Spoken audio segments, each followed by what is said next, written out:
Hare Krishna, dear devotees, Dandavat Pranams, all glories to Srila Prabhupada. Hare Krishna Prabhu, Dandavat Pranam. Yeah.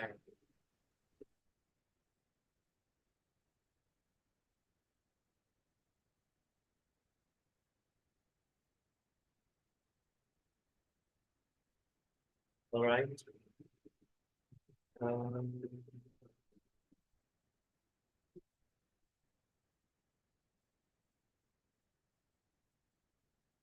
okay, let's start with the Mangala Charan prayers.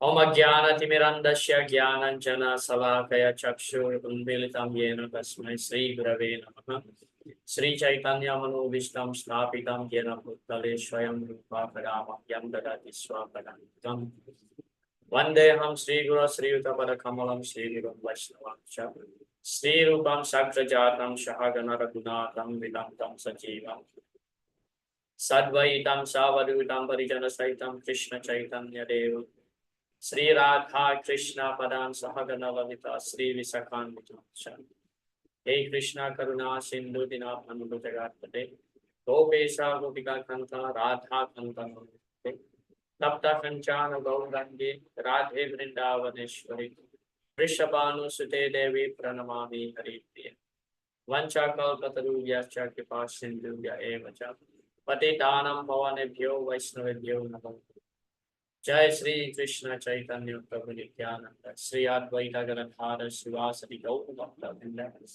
Hare Krishna Krishna Krishna Hare Hare Hare Rama Rama Rama Hare Hare Srila Prabhupada Ki Jai.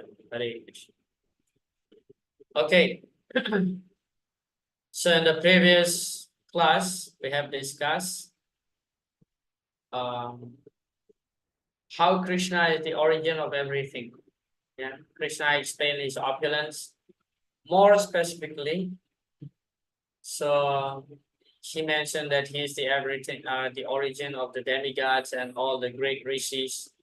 He is the origins of all the qualities.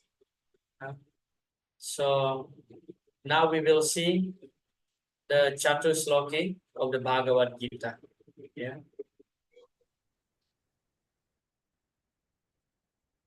Yes. So Chatusloki Bhagavad Gita from text 8 to 11. The essence of Bhagavad Gita is stated in these verses 8 to 11. All of Krishna's opulences are summarized in verse 8. By knowing Krishna's greatness, devotees develop love for him and engage in devotional service. Because their minds are fixed on Krishna, the devotees always relish discussion about Krishna and cannot maintain their lives without him. When Krishna sees the devotees' great eagerness to serve him, he reciprocates by enlightening them from within their hearts. Okay. So pure bhakti is the essence of Bhagavad Gita. Yeah, text number 8. Aham sarvasya prabhavo matah sarvam pravartate iti matva bhajante mam buddha bhava samanvita. I am the source of all spiritual and material worlds. Everything emanates from me. The wise who perfectly know this engage in my devotional service and worship me with all their hearts. Yeah. So the first two lines here of the verse number 8 is actually the summary of Krishna's opulence. Yeah. Aham sarvasya prabhava, that all emanates from Krishna. Yeah. Krishna is the source of all spiritual and material world. Mata sarvam pravartate. Everything emanates from me. So there is nothing can be separated from Krishna. So Krishna is the all-pervading. Yeah. Krishna is the source of everything. All the Vedic literature agrees that Krishna is the source of Brahma, Shiva, and all other demigods. Yeah. In the previous discussion, the previous class, we have seen how Krishna exclaiming that Aham Adir Hidevanam, that he is the fountainhead of all the demigods. So including Brahma and Shiva. One who understands Krishna in such a way from a bona fide spiritual master, with references from the Vedic literatures, engages all his energy in Krishna consciousness and becomes a truly learned man. In comparison to him, all others who do not know Krishna properly are but fools. Only a fool would consider Krishna to be an ordinary man. Yeah. So Buddha Bhava Samanvitaha means Buddha means one who understand, one who knows. Buddha Bhava Samanvitaha. Bhava means love actually. Bhava means one's heart, one's emotion. So anyone who knows this truth, yeah, that everything comes from Krishna, everything emanates from Krishna. All the spiritual world, the material world, cosmic manifestation coming from Krishna. So iti matva bhajante mam Buddha bhava. So using their all love, they will engage in the service of the Lord. Yeah. So of course, Srila Prabhupada commenting here that one will get this knowledge through the guidance of the bona fide spiritual master and engage under his direction. So our method of worshiping Krishna also not out of our own speculation, yeah, but we are depending on the guidance of the spiritual master. Yes. So knowing Krishna's greatness leads to full surrender, and full surrender is followed by love or devotion. Yeah. So remember in the previous class I had mentioned that this vibhuti, these opulences, are actually meant specifically for those devotees outside the Vrindavan. Yeah. So by knowing more about Krishna's greatness, so naturally we develop our love for Krishna. Yeah. But nobody can match the love and devotion that the Rajavasis have. Yeah.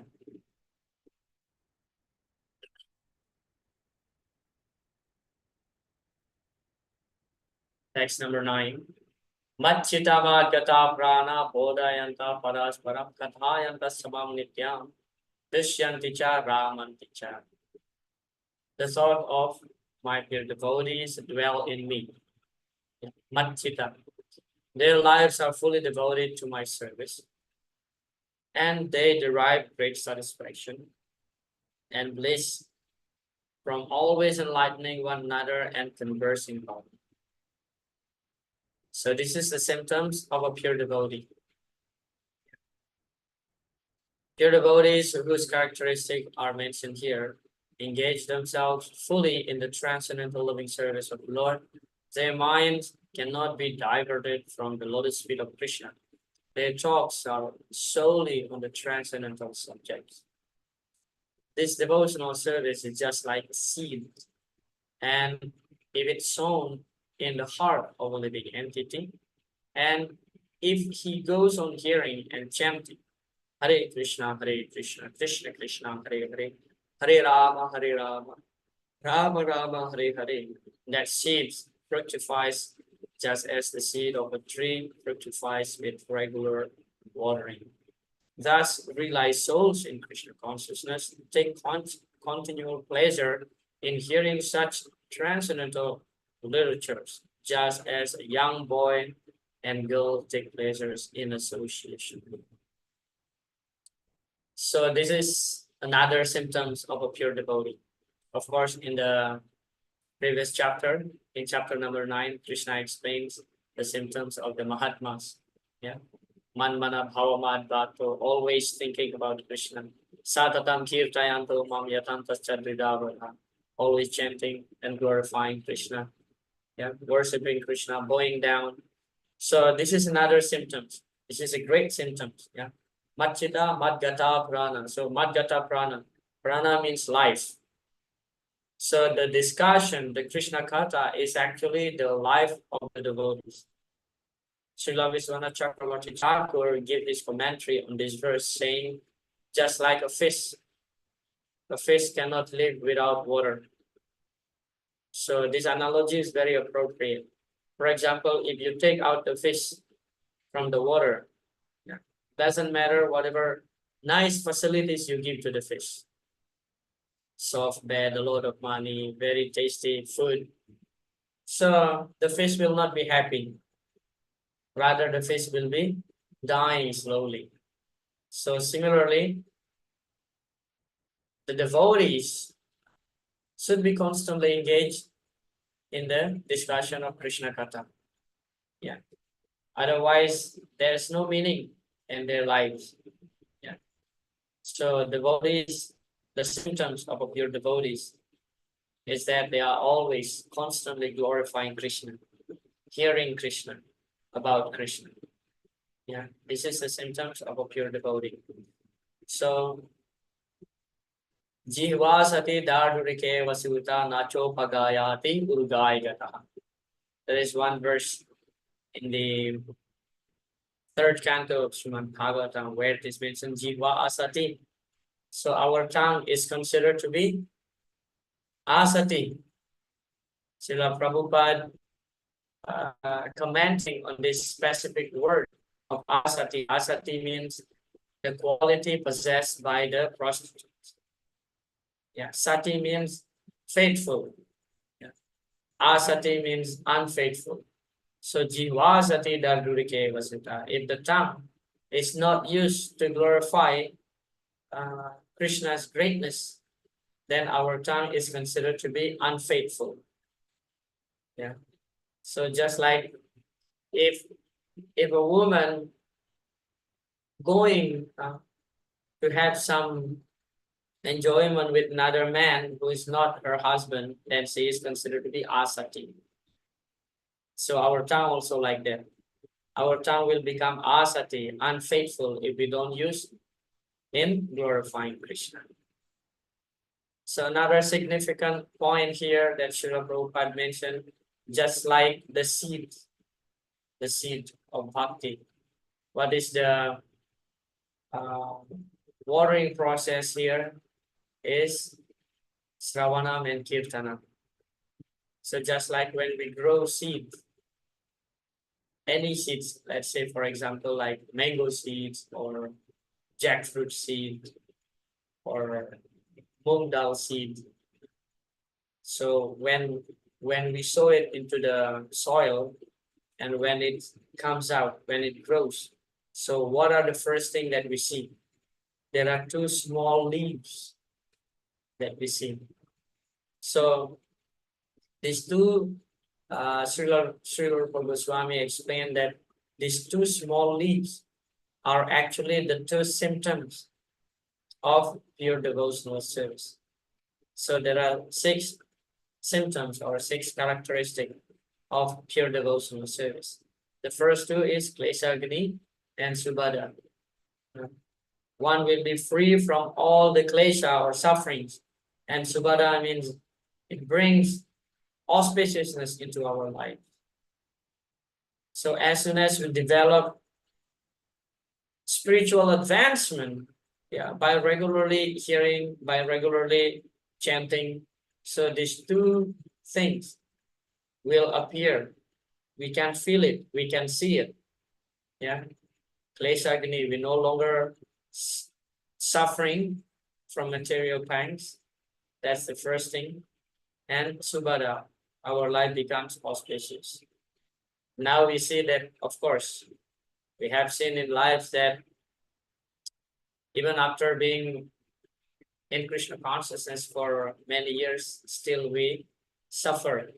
I mean, like, still we get whatever so-called sufferings in our life according to our karma, right? But as devotees, we can tolerate that, and therefore we are unaffected. So that is the meaning of Kleshagni. Yeah, it is not that there is no more suffering in our lives. Still, some suffering will be there, but we are able to tolerate it and see it as the mercy of the Lord. And therefore, we are not really feeling the pain. Yes. So Krishna consciousness is all about art, how we see Krishna's hands in everything. Yeah, Yomam Pashyati Sarvatra, Sarvam Chamayi Pashyati. Try to see Krishna in everything. Yeah, there is nothing beyond Krishna. Okay, so it's always giving pleasure when we discuss about Krishna. Yeah, Prabhupada, at the end of the Prabhupada, Srila Prabhupada gave the example just like a young boy enjoying the association of a young girl. So the symptoms of a pure devotee is that when they converse about Krishna Katha, they are always relishing it. Although the same topic might be discussed over and over again. Yeah, but still, for a pure devotees, they always relish topic concerning Krishna. The example is that just like Sri Chaitanya Mahaprabhu, he always asks Swarup Damodar to narrate the pastimes of Dhruva Maharaj and Prahlad Maharaj. Again and again, again and again. Although he has been hearing this pastime for hundreds and thousands of times.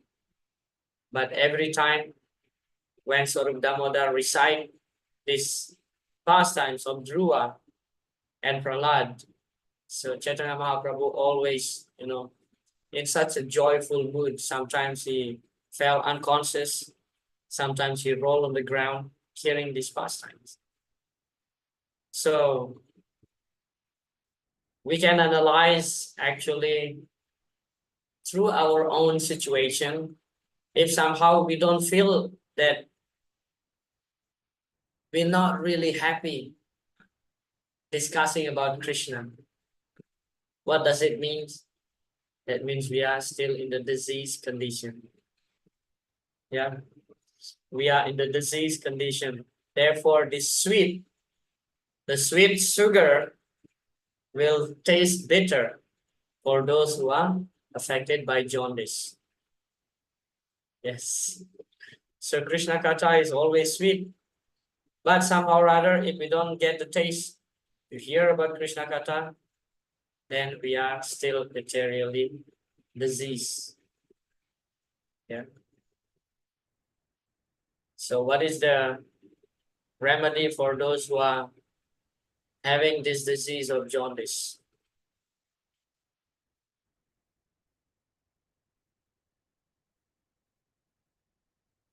Any doctor here? What is the remedy of jaundice? The only remedy is to eat sugar candy. In the beginning, the sugar candy will taste bitter. But if you keep eating the sugar candy, and then after some time when you feel that this sugar is sweet, that means you are cured. Yeah, there was a pastime of Srila Prabhupada. At that time, Sruta Kirti Prabhu was his servant. So when a person affected by jaundice, all his skin turned into yellowish color. Yeah, like Chaitanya Mahaprabhu, golden color. So you don't have good appetite. Everything you eat is bitter. And Srila Prabhupada noticed this and called him. So you're not looking well. And he said that, yes, Prabhupada, I think I'm getting this jaundice.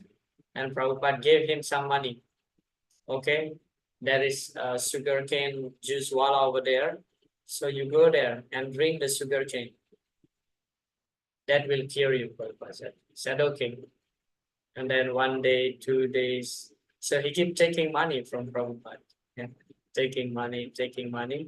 And then one day he asked Srutakirti Prabhu, so how was it? Yes, Prabhupada, this sugar candy, this sugarcane juice is so refreshing, especially when the weather is hot. And Prabhupada said, so is it sweet now? He said, yes, Prabhupada, would you like to have some? And Prabhupada said, from today, I will not give you the money to buy the sugarcane juice because you are already cured. So that is this verse from the Upade Smrita, text number 7. Yeah, we will study it later. Yeah, explaining about the same topic. How is that start?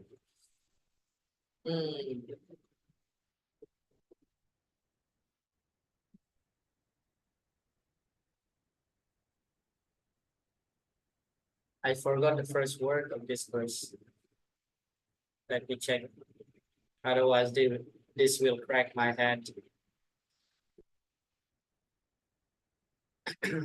Syat Krishna Nama Charita Disita Pyavidra Pito Pataptara Sanasya Narochikan Kintwadarat Anudinam Kalasaiva Jista Swadvi Kraman Bhavatikat Gadamulahan. So Syat Krishna Nama Charita.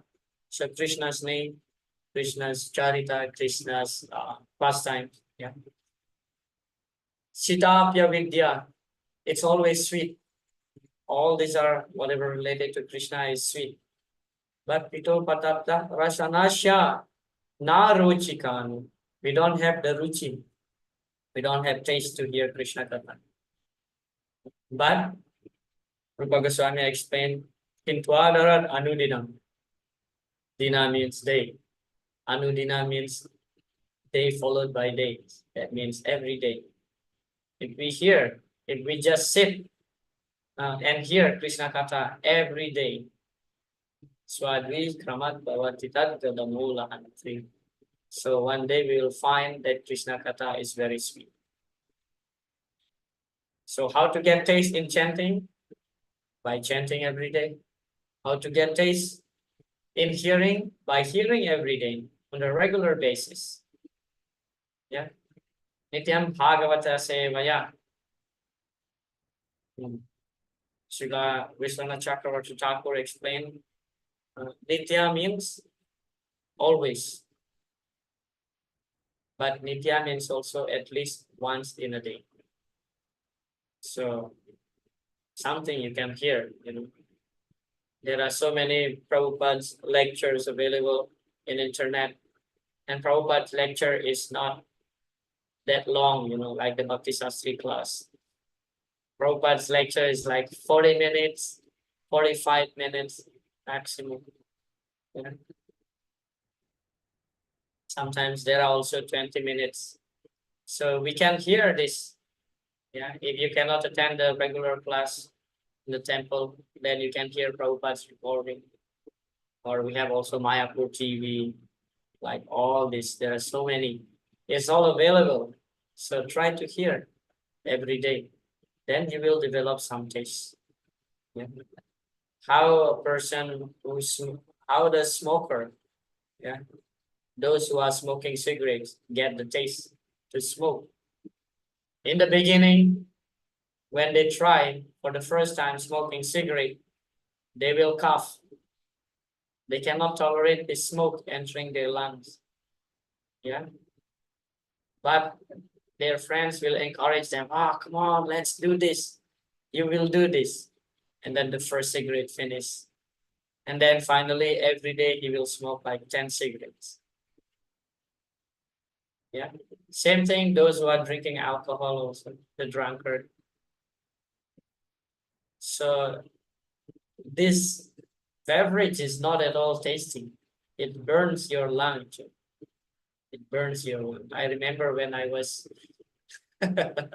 I'm revealing something here. Yeah. So I was born in the Smarta Brahmana family. My father was very strict. So of course, my friends are mostly non-devotees. And then one day, my friend took me to, like a gathering, some kind of party where they drink alcohol. And then my friend told me, just give a try. And I said, no, my father will beat me a little bit. So like just at the bottom of a cup, I tried it and I feel like burn in my lung. And I told my friend, how could you enjoy this? And since that time, like I was like, that's the first and the last time I drink. It's not that, it's just a little beer. It was little beer. Yeah. By that time, I already chant Hare Krishna because of bad association. Yeah. Then I was thinking like, I don't want to continue. What kind of life is this? Yeah. So those who get addicted, so they, in the beginning, they feel the pain, but somehow or other, now they are enjoying because they get to taste. So Krishna Katha also like that. Yeah, Krishna Katha is also like that. In the beginning, we don't get to taste, but then if we try every day listening to this narration, you will get the taste for sure. Yeah. So that's about Machita, Madgata, Pranabhos. Yeah. This is the symptoms of a pure devotee that they cannot live without Krishna Katha. Just like fish cannot live without water. Okay. So bhakti, when one performs bhakti, what will happen? One feels the satisfaction. Yes. So satisfaction during the practice, in the process, and also the perfection. Yeah. So performing bhakti is not like how we are working in some company. We are actually getting the happiness while doing it in the process. And then when we attain the perfection also. But in some material state job, let's say, for example, most of the times we don't like to do the work. We just like when we get the salary. But in bhakti, we are enjoying the process. We are enjoying the process and also the perfection.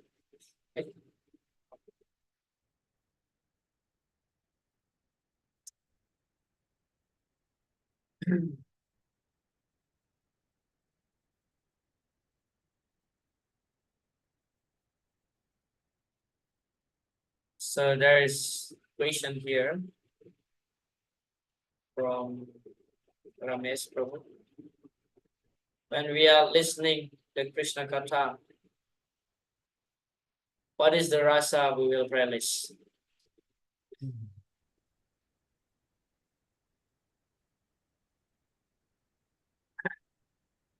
This rasa is actually a personal relationship with Krishna. Different devotees will have different rasas. Okay. So when we hear Krishna Katha, so we may feel different from what others feel. So it's kind of a personal thing, because different devotees have different mood and power while serving Krishna. Yeah, of course, this rasa tattva is a very deep subject. Yeah, it's a very deep subject. So I cannot uh, make an absolute statement about what rasa we get, but for sure there is happiness. Yeah, for sure there is happiness when we hear, and that's also depending on the topic of the lila or pastimes that we hear. Yeah. So I cannot make any absolute statement about this because each devotee will have different rasas toward Krishna. Yeah. Thank you, Prabhu. Hare Krishna. Hare Krishna. Archit Prabhu. Hare Krishna, Prabhuji, Dandavat Pranam. Prabhuji, a question regarding rasa. As our Guru Parampara always focus on that we should have Gopi Bhav or Madhurya Ras. So we should try to get into Madhurya Ras slowly, slowly by force, or is it good to have in whatever natural rasa you feel for Krishna?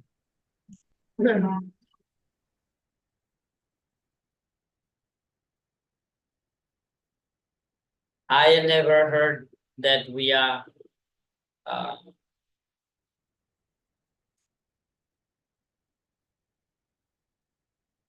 it's like very tricky question because Madhurya Rasa is like really high level of rasa, and only the real pure devotees can experience this. But as far as the sadhakas are concerned, so we are sadhakas. We are performing sadhana bhakti. Those who are performing sadhana bhaktis are called the sadhakas. So that rasa will be developed naturally as we are progressing in Krishna consciousness. Yeah. But generally, we should not immaturely thinking that we have some of these elevated rasas. You know, like there's one statement by Srila Prabhupada who mentioned like this to his disciples, that you must be very careful when you go to Vrindavan. Yeah, because there are some pseudo Babajis. Yeah, pseudo Babajis, they will, especially in Radhakund. Yeah, even up to now, if you go to Radhakund, some of the Babajis, they will talk a lot about rasas, and then they will catch you. They will ask for some donation with the promise that they will reveal your identity in Goloka Vrindavan. And they will tell you, that you are such and such Manjari in Goloka Vrindavan. That is your real identity. So this is like completely bogus, because we are not at all, first of all, qualified to, having this kind. I mean, like, of course, we want to develop that rasas to Krishna, why not? Yeah. But as far as I'm concerned, personally, as far as I'm concerned, probably I'm not even in the Santa Rasa. Yeah. So it's just a matter of internal feeling. It's genuine. It should be genuine. There's one incident, okay, in Vrindavan. So there was one Srila Prabhupada's disciple, and then he went to Radhakund, and then he returned to his room, and then Prabhupada did not see him for quite few days, and then he inquired from one of his disciples, what is happening with this devotee? He never come to the temple. What is happening? Maybe he is sick. Can you go and check to his place? And then his godbrother came to his place, and then he found out that in his room, he was flapping his hand like this, and acting like a peacock. So his godbrother asked him, why you are doing like this? And he said, oh, I went to Radhakund and there was this Babaji, such and such Babaji, and he informed me that actually my real identity in Goloka Vrindavan is I am Krishna's peacock. So this Babaji told me that I have to train myself to act like a peacock in order to be eligible to go back to Goloka Vrindavan. So he was flapping his hand like this, kya, kya, kya, like this. So he informed Prabhupada, and Prabhupada told his disciple from that very day, like, you must be very careful.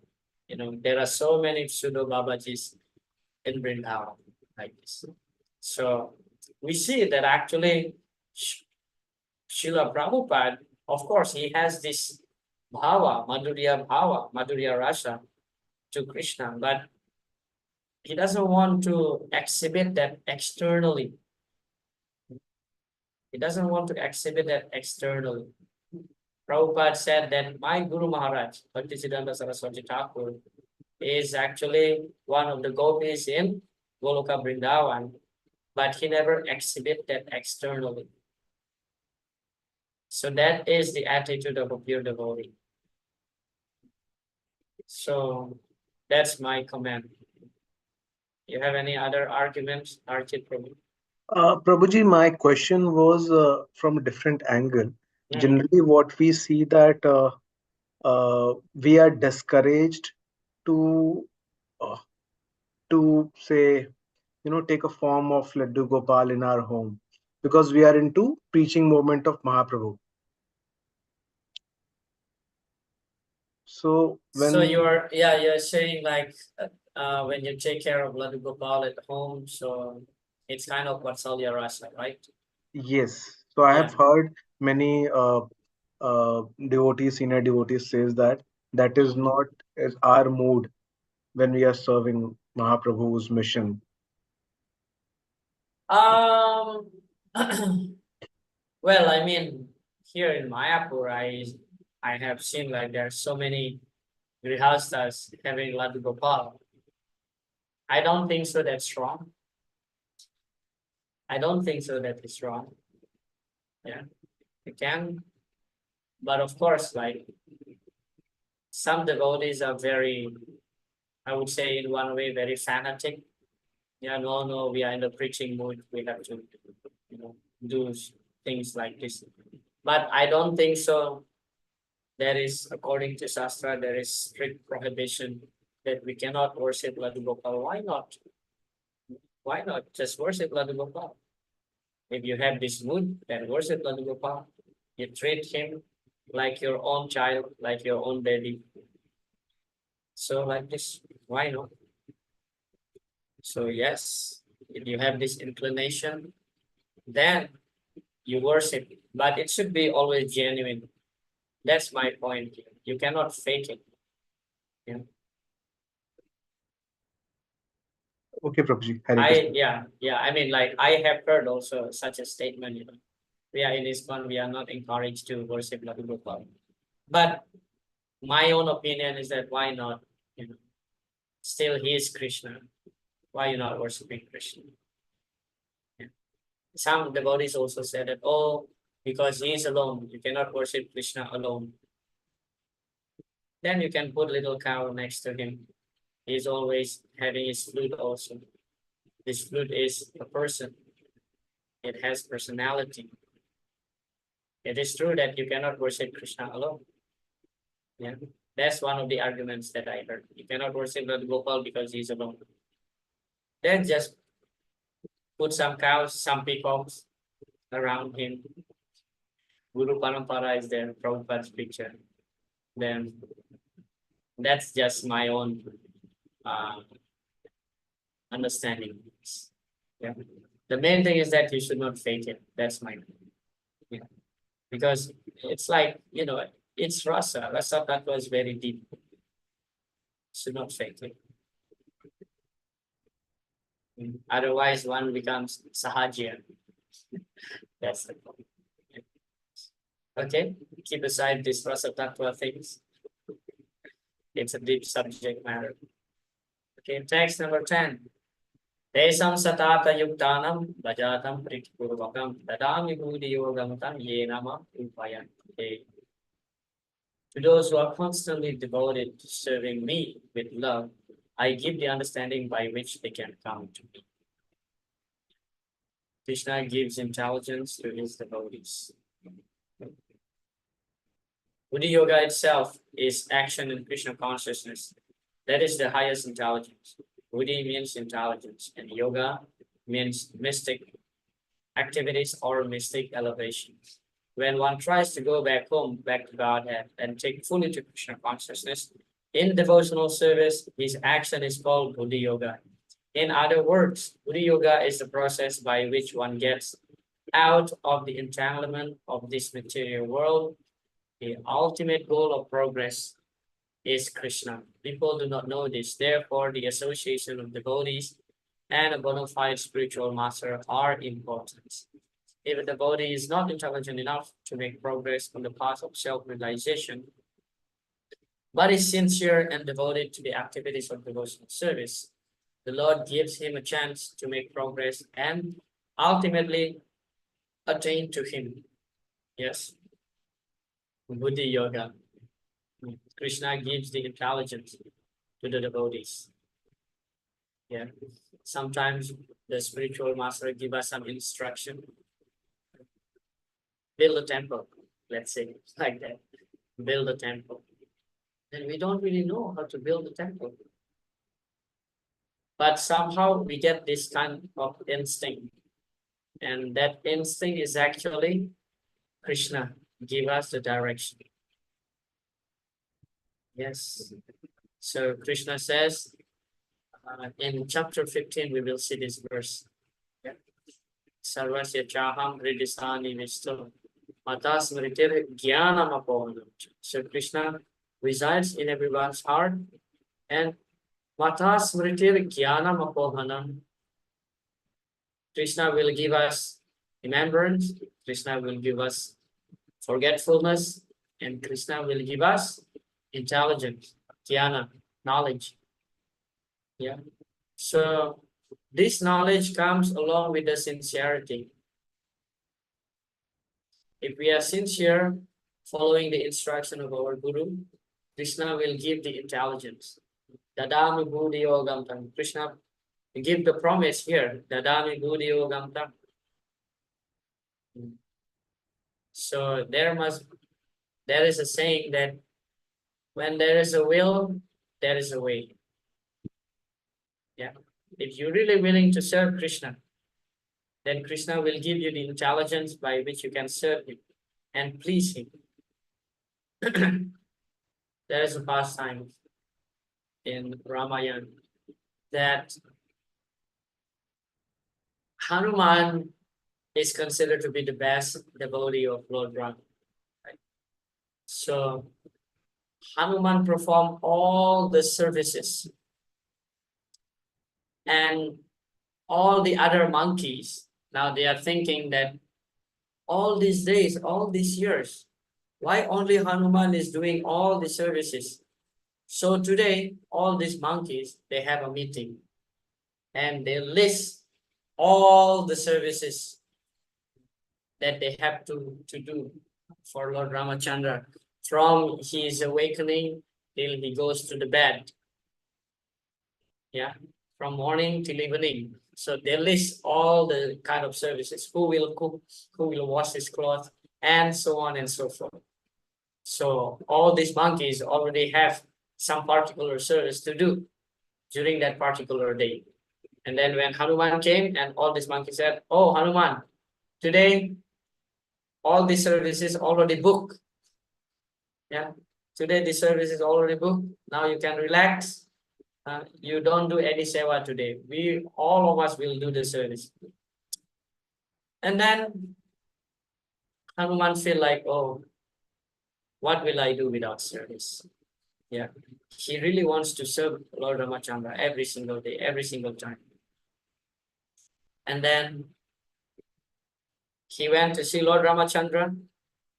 And then Lord Ramachandra, understanding Hanuman's mood of service, so Lord Ramachandra start yawning. And then as soon as Lord Ramachandra yawning, Hanuman come and then flick his finger. Yeah, this is actually a secret. When you are yawning, when you are yawn, you have to flick to dispel the inauspiciousness. Yeah. You have to cover also and flick like this to dispel the inauspicious elements. Yeah. So when Lord Ramachandra was yawning, so Hanuman came and just flicked. And then somehow or other, that day, from morning till night, Lord Ramachandra just yawning, yawning, yawning, and yawning. He didn't want to eat. He didn't want to do something else. Nothing. He just felt sleepy and yawned, but could not sleep also. So that day, Hanuman got full service from morning till evening, just flicking his finger like this to Lord Ramachandra, because he was yawning, and none of this monkey got the idea to have the list of this particular service of flicking the finger. Yeah. So when we're really eager to serve the Lord will give us the intelligence and then the way how to execute some particular service. That's like in the life of Srila Prabhupada also, in the beginning of our movement. And Srila Prabhupada, he used to have a globe on his desk. In his room, he has his desk, big table, and a globe there. So in one afternoon, he called Tamal Krishna Maharaj, Brahmananda Prabhu, Garga Muni Prabhu, Shyamasundar. There are only few boys in the beginning. And then Prabhupada said, while turning the globe, okay, Brahmananda, you go to Africa. And then he turned again the globe, Tamal Krishna, you go to China, like this, you know. And they are all very young. They're all very young. And Prabhupada told them, okay, you go to this place, you open a center. They don't know. They're very young, not very much familiar with our philosophy also. Already Prabhupada gave them the task to preach.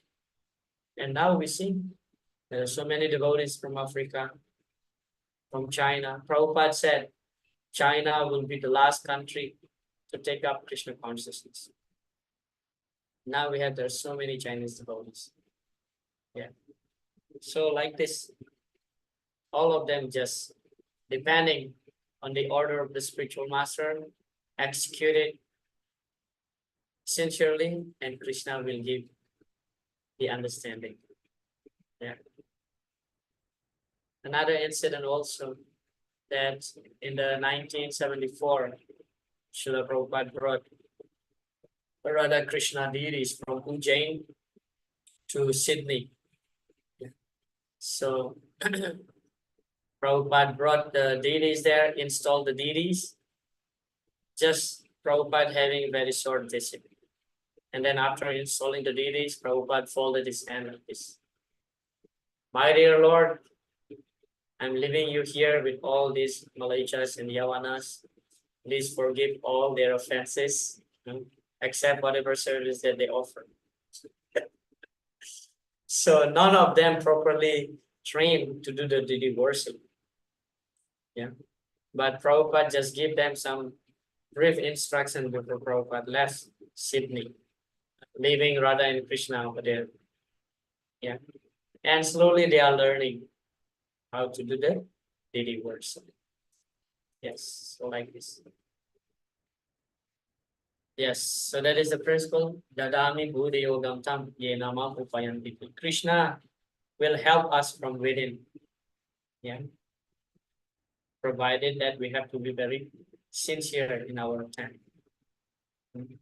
So not only that, but Krishna also will destroy the ignorance. Yeah. Devotees understand Krishna not simply by hearing, but also by Krishna's own revelation. This is a very important point. Yeah. Tesam evanukam patam aham agyana jam tamaha asayam yat babavasto jnana dipena basvata. To show them special mercy, I, dwelling in their hearts, destroy with the shining lamp of knowledge darkness born of ignorance. Yes, Krishna mercifully destroys ignorance. Yes. Man can go on speculating for several millions of years. And if he is not devoted, if he is not a lover of the supreme truth, he will never understand Krishna or the supreme truth. Only by devotional service is the supreme truth, Krishna, pleased. And by his inconceivable energy, he can reveal himself to the heart of the pure devotee. The pure devotee always has Krishna within his heart. And with the presence of Krishna, who is just like the sun, the darkness of ignorance is at once dissipated. This is the special mercy rendered to the pure devotee by Krishna. Okay. Dadami Buddheva Gamtam means Krishna gives the knowledge, the Buddhi. Along with that, Krishna destroys the ignorance. Aham ajnana jam tamaha nasayam yat abhavasto jnana dipena. So jnana dipena, using the torch of knowledge, Krishna enlighten our heart. Yeah. So this is the special mercy Krishna says here. Tesam evanukam partam. This is the special mercy of the Lord. Yeah. When we come to an understanding, yeah, about Krishna Tattva, as Srila Prabhupada explained, that understanding Krishna is not enough just simply through hearing, but we need His mercy also. Yes, Krishna says, Naham prakasa sarvasya yoga maya samavritah mudoyam na bijanati lokoma ajam avyayam. Chapter 7. Yeah. Naham prakasa. Krishna says, I'm not revealing myself to any random person. So we have to get the qualification. Yeah, bhakti, devotional service. People can study the Bhagavad Gita for millions of lifetimes, but if they don't have bhakti to Krishna, then they cannot understand the essence of Bhagavad Gita. There are so many professors giving commentaries, giving lectures in the Bhagavad Gita, but they don't understand the real truth. The essence of Bhagavad Gita is bhakti, devotional service to Krishna. Otherwise, we see there are so many Bhagavad Gitas with the Mayavadi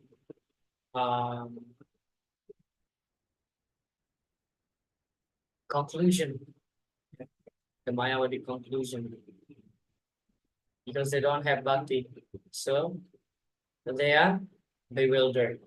Yes, moga sa moga karma, moga jnana vicheta saha. They are bewildered in their understanding. So this is the secret. You have to understand Krishna. There is no other way, only through bhakti. The famous pastimes of Sri Chaitanya Mahaprabhu when he went to South. Yeah, when he saw this Brahmana. Yeah. So this Brahmana does, I mean, of course, we may raise question how he is a Brahmana if he doesn't know how to write and read. But there is a devotee, yeah, there is a devotee, illiterate devotee. Yeah, he was crying, holding the Bhagavad Gita. He was crying, holding the Bhagavad Gita. And he was holding it upside down. So Chaitanya Mahaprabhu was asking, why are you crying? Yes, I'm crying because, it is not that because he doesn't know how to read. But when he know the fact that Lord Krishna drives the chariot of Arjuna, that much love Arjuna has for Krishna. Otherwise, Krishna will not drive Arjuna's chariot. Krishna can be conquered only through devotional service. Why Krishna is ready to become the chariot driver of Arjuna? Because he has pure love. So that pure love overwhelmed the heart of this devotee and make him cry.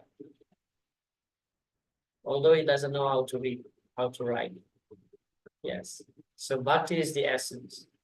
Okay. And when we understand about Krishna Tattva, that's actually Krishna's mercy, special mercy. We understand Krishna not because of we are scholar, not because of I already memorized the 45 verses in the Bhakti Sastri. No. We understand Krishna because of Krishna. He revealed himself. Yes. He revealed himself. Okay. So he's just like the sun, dissipates the darkness. Yes. There are a few verses here that related to this topic. Krishna Surya Shama Maya Maya Andakar Yahan Krishna Tanahi Maya Radhikar. That is another verse from Bhagavatam. Krishna Swadam Bhagavate Dharma Jnana Divisam. Krishna is like Purana Arka, like the sun. Yeah, Kichit Kevalaya Bhaktya Vasudeva Paraya. Agam Dumvant Karseya Niharam Iha Bhaskara. If you are interested with these three verses, you can just take a snap or take a note of this. Yeah. It's very interesting to study any other verses related to the purport of Srila Prabhupada here. Okay, so that's about the Chatusloka.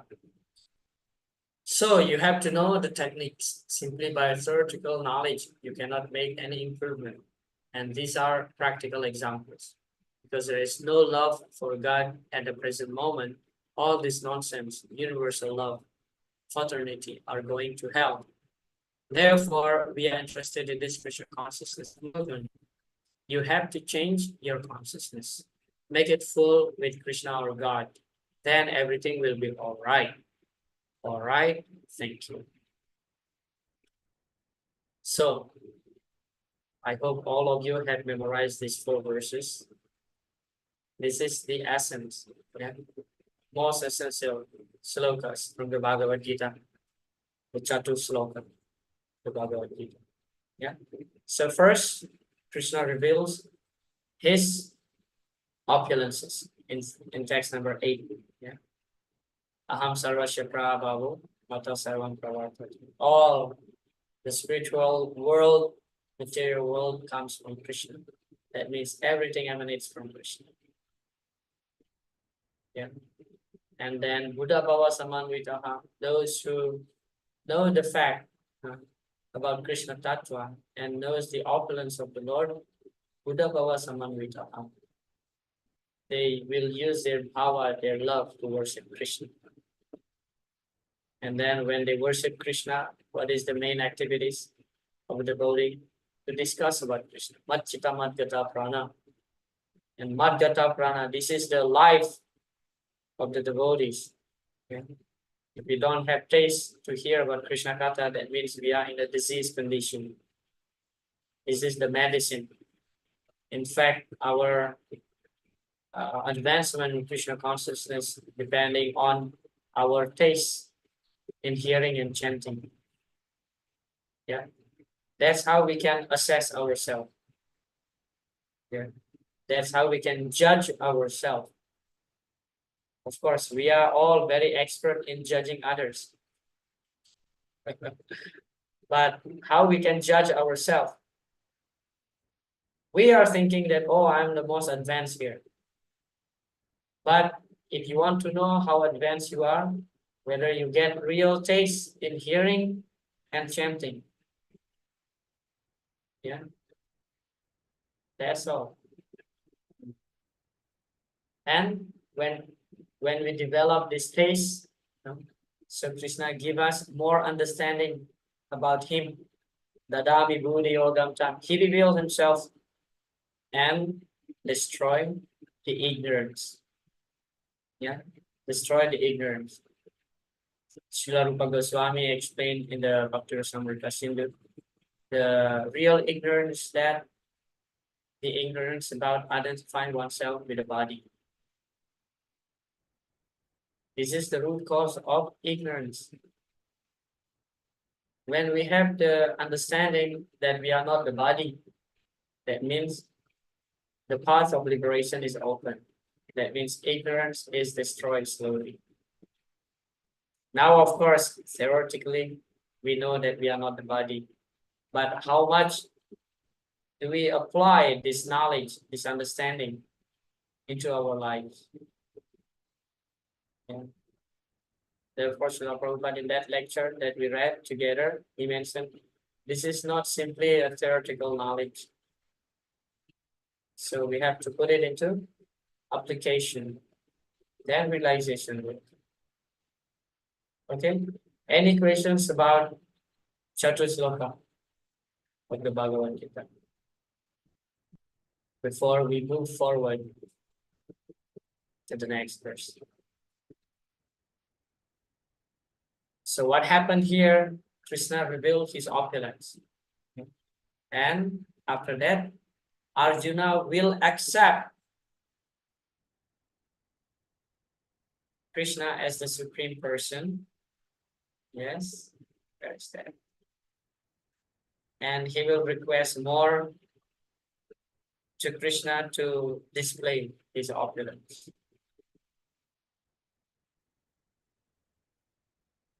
So after hearing the Chatusloka, so now now Arjuna here. After hearing the essential 4 verses of Bhagavad Gita, Arjuna became completely free from all doubts and accepted Krishna as the Supreme Personality of Godhead. He then expressed his eagerness to hear Krishna's glories, so he could always think of him. Yes. So after the Chatusloka, this is the continuation. Arjuna Vacha, Param Brahma, Param Dhamma, Pavitram, Paramam Bhavan, Purusam Sasvatam, Divyam, Adi Devam, Ajam Vibhum, Ahustvam, Risaya Sarve, Devarsi Naradastapa. Asito Devalo Vyasa Swayam Chaiva Bravis. Arjuna said, you are the Supreme Personality of Godhead. Yeah, by saying Param Brahma, the ultimate abode, the purest, the absolute truth.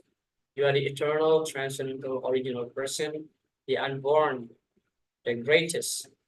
All the great sages such as Narada, Asita, Devala, and Vyas confirm this truth about you. And now you yourself are declaring it to me. Purport. The Supreme is different from the individual soul. He at once boldly declares, you are Param Brahma, the Supreme Personality of God. Here Arjuna expressed himself through the grace of Krishna. If we want to understand Bhagavad Gita, we should accept the statement in these two verses. This is called the Parampara system. Acceptance of the disciplic succession. Unless one is in the disciplic succession, he cannot understand Bhagavad Gita. These two verses also very, very important.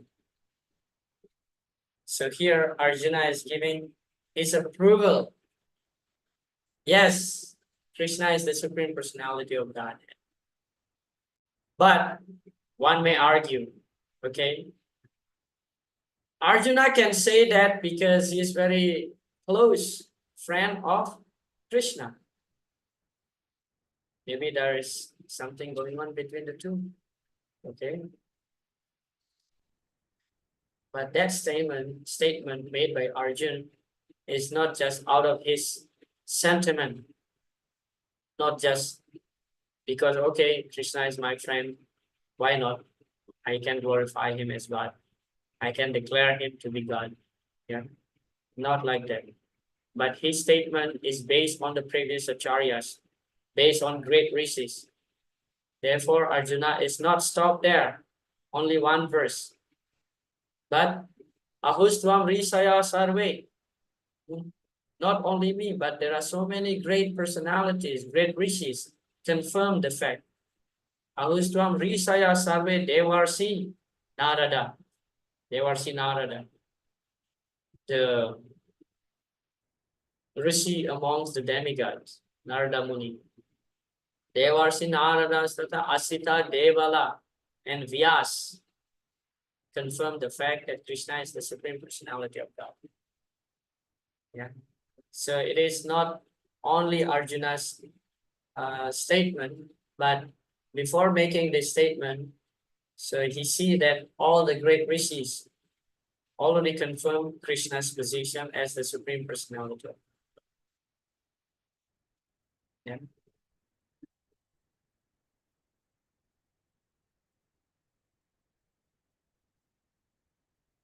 Okay. Prabhupada talks here about parampara, understanding Bhagavad Gita through the parampara, disciplic succession. I think there are some of you, I think I remember asking why Arjuna is not in the line of the disciplic succession. Yeah. I think one of you asked that question earlier. Yes, Evam parampara praptam imam raja sayavidu. We have to understand, we have to receive this knowledge through the disciplic succession. And Lord Krishna narrates this Bhagavad Gita to Arjuna. So why Arjuna is not in the list of our parampara? What is the answer for this?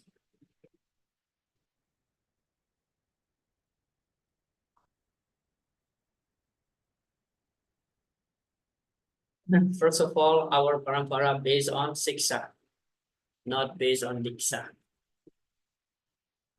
Secondly, Arjuna is not making disciples.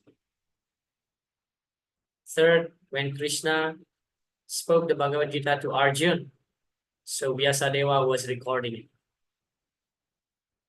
Okay. And Vyasadeva is in our parampara line. So we get connected to the Bhagavad Gita through the parampara.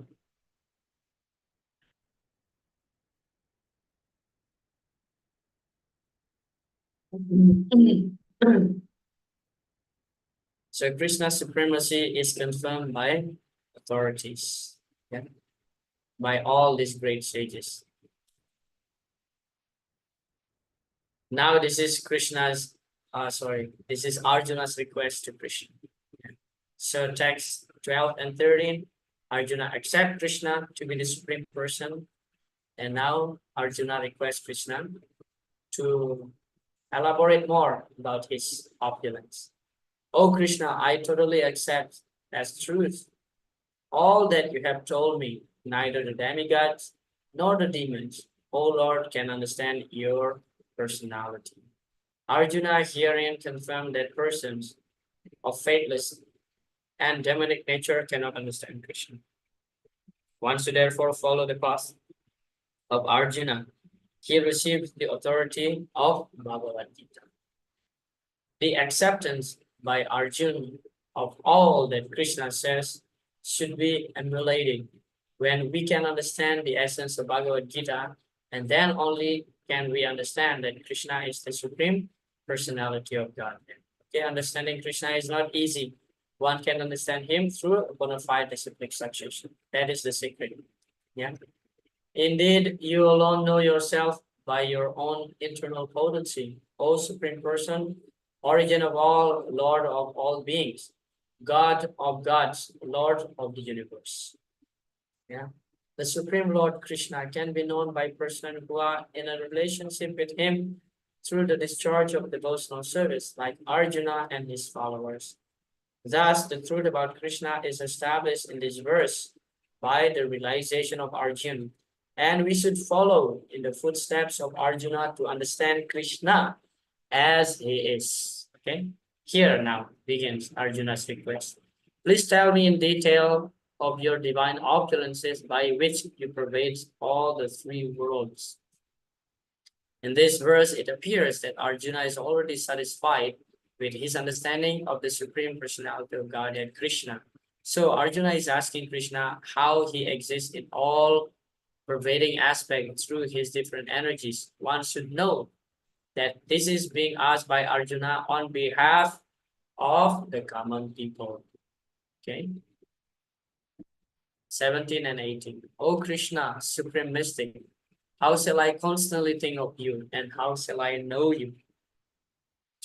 In what various forms are you to be remembered, O Supreme Personality of God? Common man, including the demons and atheists, cannot know Krishna because he is guarded by his Yogamaya energy. Yeah, Yogamaya Samavitaha. Again, these questions are asked by Arjuna for their benefit. The superior devotee is concerned not only for his own understanding, but for the understanding of all mankind. So Arjuna, out of his mercy, because he is a Vaishnava, a devotee, he is opening for the common man the understanding of the all-pervasiveness of the Supreme Lord. O Janardana, again, please describe in details the mystic power of your opulences. I'm never satiated in hearing about you. For the more I hear, the more I want to taste the nectar of your words. Modern stories, fiction, and histories are different from the transcendental pastimes of the Lord, in that one will tire of hearing mundane stories, but one never tires of hearing about Krishna. It is for this reason only that the history of the whole universe is replete with references to the pastimes of the incarnation of Godhead. The Puranas are histories of bygone ages that relate the pastimes of the various incarnations of the Lord. In this way, the reading matter remains forever fresh despite repeated readings. Okay. So, Arjuna is requesting Lord Krishna to reveal in details about Krishna's vibhuti for our benefit. A similar case, just like the questions asked by Parikshit Maharaj in the Srimad Bhagavatam, that is for the benefit of people in general. Yeah. So devotee is not only concerning about himself, but he is concerning about others also. Para dukkha dukhi. That is the nature of devotees. Yeah. He doesn't want to enjoy alone. So he wants others also to become devotee. Yeah. Therefore, there is Prabhupada explanation that Krishna is merciful, but devotee is much more merciful. Devotee is much more merciful. Krishna gave us the advice in the 18th chapter of Bhagavad Gita, find that we should not preach this topic of Bhagavad Gita to the non-devotees. Krishna says that. Yeah. But then devotees, it's like so stubborn. Despite of anything, still we preach them. Yeah, the 9th offense against the holy name is to preach to the non-devotees. Yeah. But still we preach. The reason why Krishna doesn't want us to preach to non-devotees, because they may commit Vaishnava aparad, and Krishna cannot tolerate Vaishnava aparad. Yeah. Therefore, it is advised that if someone doesn't want to take up the holy names, so you can just leave. Don't force them. There are more than 7 billion people on planet. You can go to another person. Yeah. But here is the thing regarding devotees. They will always force the non-devotees to take up the process of devotional service. They're not concerning, even if they are being offended, doesn't matter for them. Yeah. So Nityananda Prabhu exhibited this example. Yes. Okay. Devotees will take risks despite of anything to reach Krishna consciousness. Okay, so Arjuna is asking Lord Krishna to reveal more his vibhuti, his opulence for our benefit. So from text 19 onward, Krishna will show his vibhuti. Yeah. Amongst this, I'm this. Amongst that, I'm that. Yeah. There's so many. Okay. So now here, Krishna's opulence from text 19 to 42 after being requested by Arjuna. Yeah. In response to Arjuna's request, Krishna describes the most prominent among his limitless, all-pervading opulences. Krishna lists various objects or groups of living entities and states that he is their essence or the chief member of each group. After naming 82 opulences, Krishna summarizes by explaining that these opulences simply indicate his glory, for he pervades and supports the entire universe with a mere fragment of his total potency. Yeah, at the end, Krishna will say, Ekam stena stito jagat. Okay, text number 19. The Supreme Personality of Godhead said, yes, I will tell you of my splendorous manifestation, but only of those which are prominent, O Arjuna, for my opulence is limitless. It is not possible to comprehend the greatness of Krishna and his opulences. The essence of the individual soul are the senses of the individual soul are limited and do not permit him to understand the totality of Krishna's affairs. Still, the devotees try to understand Krishna, but not on the principle that they will be able to understand Krishna fully.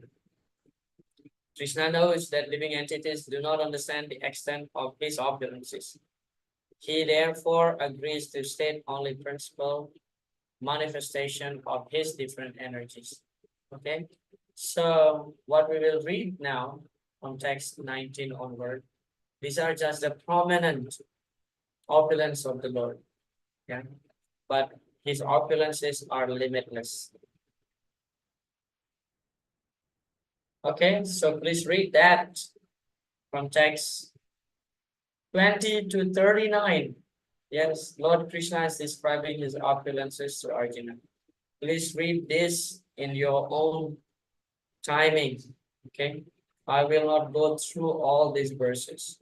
Yeah, because Krishna will just name one after another. Yeah, amongst these I'm that. Yeah, among that I'm that. Okay, please read that section. Archit Prabhu.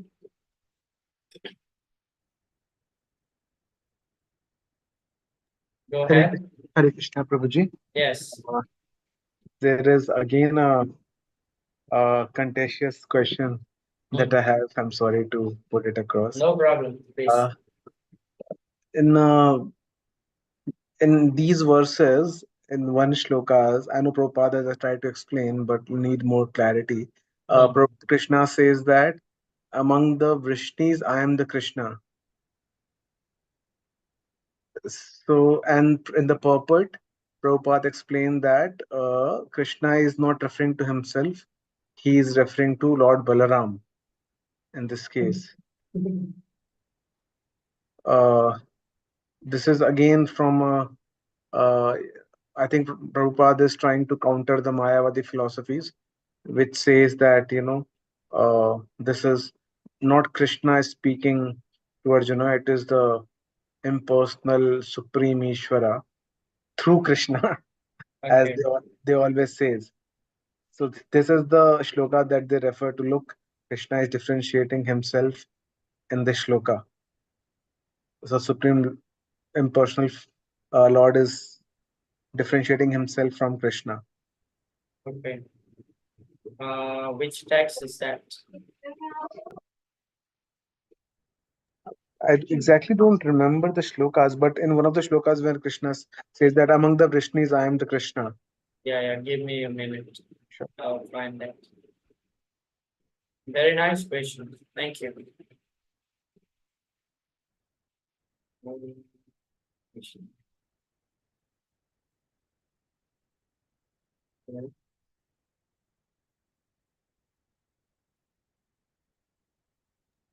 37, Prabhu. 37. Oh, going down. Okay. Vrishinam Vasudevosmi. Yeah. Vasudeva Krishna in Dwaraka. Of the descendants of Vrishni, I am Vasudeva. Okay. And of the Pandavas, I am Arjuna. Let's read the purport. Krishna is the original Supreme Personality of Godhead, and Baladeva is Krishna's immediate expansion. Both Lord Krishna and Baladeva appear as sons of Vasudeva, so both of them may be called Vasudeva. From another point of view, because Krishna never leaves Vrindavan, all the forms of Krishna that appear elsewhere are his expansions. Vasudeva is Krishna's immediate expansion. So Vasudeva is not different from Krishna. It is to be understood that the Vasudeva referred to this verse of Bhagavad Gita is Baladev or Balaram because he is the original source of all incarnations and thus he is the sole source of Vasudeva. The immediate expansions of the Lord are called Swamsa, personal expansions. And there are also expansions called Vivinamsa, separated expansions. Okay. So here, Prabhupada's purport saying that this word Vasudeva is indicating Lord Balaram also. Yes. So amongst the Vrishnis, Krishna is Vasudeva. So Vasudeva means the son of Vasudeva. Right? Balaram is also the son of Vasudeva. So sometimes Krishna loves to glorify his devotees. This is another angle that we can see. Yeah. So in one place, Prabhupada mentioned, Krishna is the Supreme Personality of Godhead, and Balaram is the Supreme Personality, Servitor Godhead.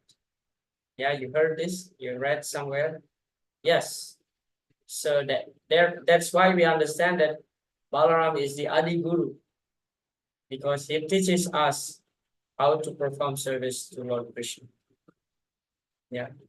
So amongst the Vrishnis is Vasudeva, and Prabhupada commenting here that Vasudeva refers to Lord Balaram. There is an incident in the 10th canto of Srimad Bhagavatam, chapter 68, I think. The marriage of Samba and Lakshmana, the daughter of Duryodhana. So it is described there that they had this Swayamvara where Lakshmana should choose her own husband, and Samba came and just kidnapped her. Now the Kurus become very angry and fought against him and captured him.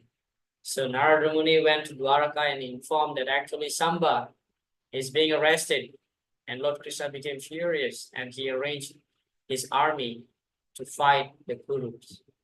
But Balaram said, relax, I will make the settlement. Okay. So Balaram came there along with Uddhava.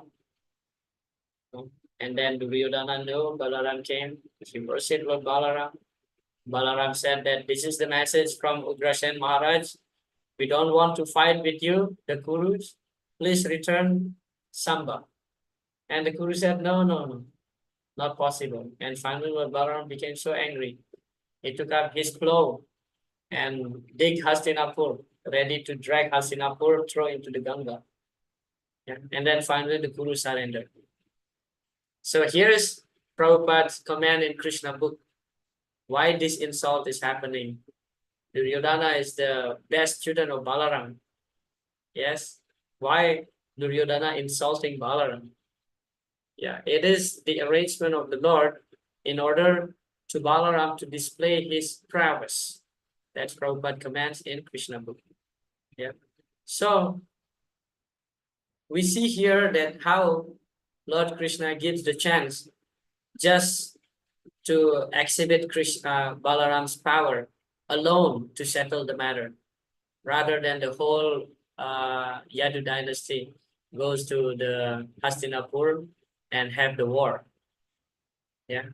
So that's the principle. Sometimes Krishna wants to glorify his devotees. And Balaram is his first expansion. And actually in one place also Srila Prabhupada mentioned that Krishna and Balaram, they are non-different. The only difference is that their color, their bodily complexion. Otherwise, they look like twins. So yes, Balaram is also Vasudeva. And as you mentioned that that's to counteract the Mayavadi philosophy, it could be also like that. Yeah. But that's my understanding. Krishna likes to glorify Balaram. Yeah. Prabhuji, actually, so the logical mind says otherwise. What it tries to say is that Vasudev is the name in entire Bhagavatam is being used only for Krishna. I don't know. I've not Yes. read entire Bhagavatam, so I cannot comment. But as far as understanding says that it is never being used for Balram Balaram. Yes. ever. And Krishna, I don't know why he plays with our mind. He could have directly says Balaram, but he chooses Vasudeva. Now Krishna, yes. And then Mayavadi picks that up and say, look, what I'm saying is right. Hmm. Yes, you're right. Actually, another reason also why we are chanting Om Namo Bhagavate Vasudevaya every time we are giving class. That means I'm offering my obeisances to Lord Krishna Vasudeva, because during that time in Vrindavan, there are so many other Krishnas also. The sons of the Brajavasis in Vrindavan are also, there are so many Krishnas. Therefore, when we pray Om Namo Bhagavate Vasudevaya, specifically man, Krishna is the son of Vasudeva. And like this purport is very unique. How should Prabhupada commenting this purport? Probably there is some commentaries from the previous acharyas. We need to do some research. But yes, that's unique.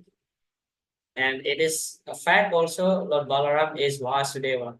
But generally, Vasudeva is indicating always Krishna in almost in all places. Yeah. Hare Krishna. We'll do some more research on this. Okay. Interesting. Thank you, bro. Okay, till text number 39. And then text 40. Here, Almighty conqueror of enemies, there is no end of my divine manifestation. What I have spoken to you is but a mere indication of my infinite opulences.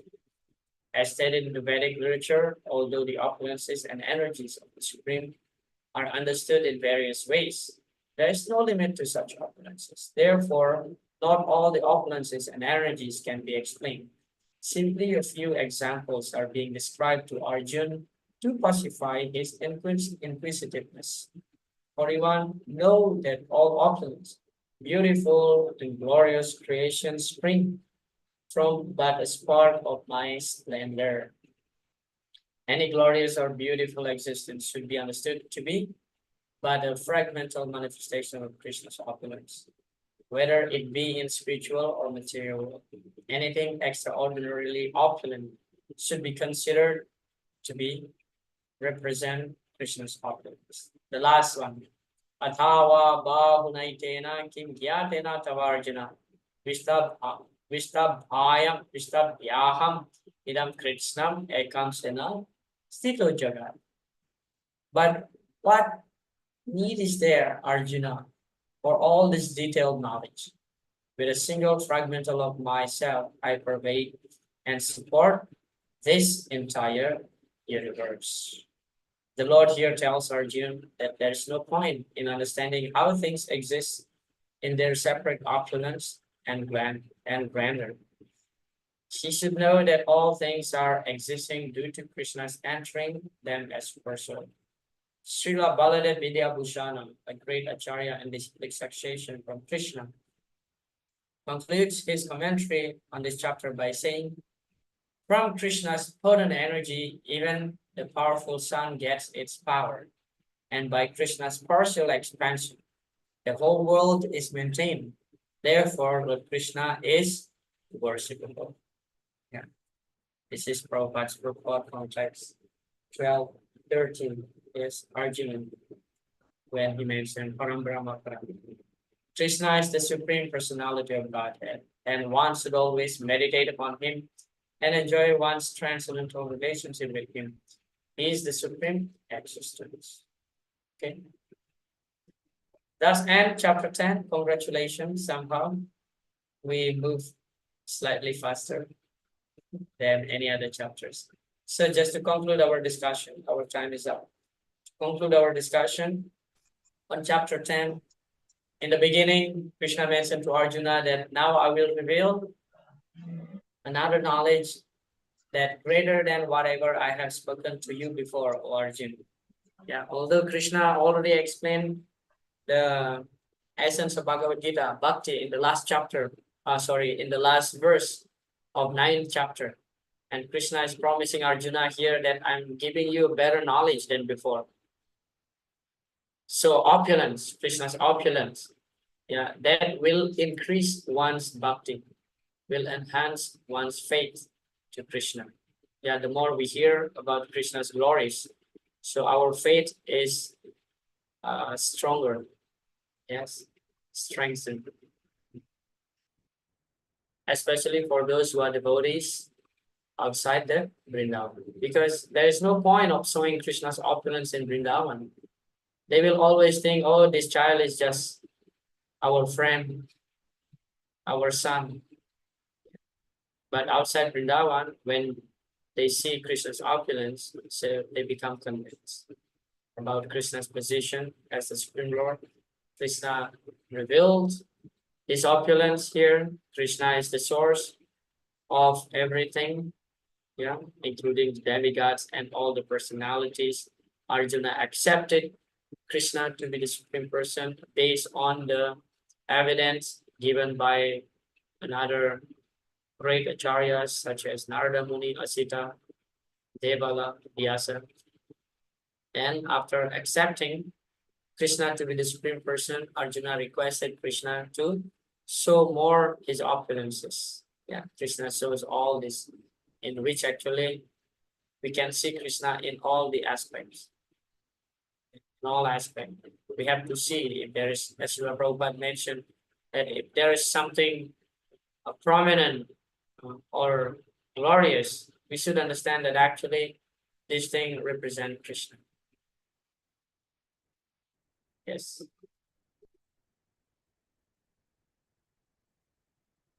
And finally, Krishna mentioned, it's just my small energy. There are a lot more, but 82 is enough for you to memorize. There are 82 opulences mentioned by Krishna here. Yeah, that's more than enough for us. Yeah, okay. So we will continue to chapter 11 about the Virat Rupa.